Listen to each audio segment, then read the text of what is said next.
Kile kiliyoliwa na nzige, kikaliwa na parare, kikaliwa na madumadu, kikaliwa na tumbatu, jeshi langu kubwa nilipotuma katikati yenu.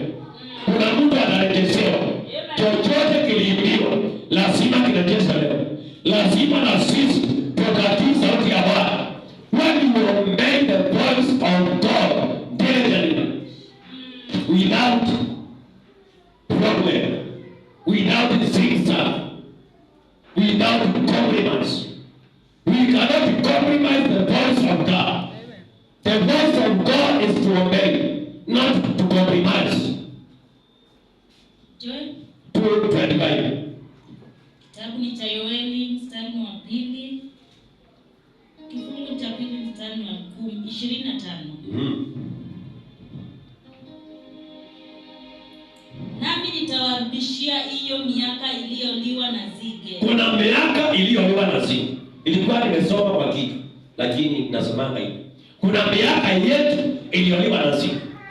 Ndio tumebidi ukiniambia leo apostle, naweza niambia kweli. Hapo nimefika, nilikuwa na ndoto ya kuwa na kitu fulani. Nilikuwa na ndoto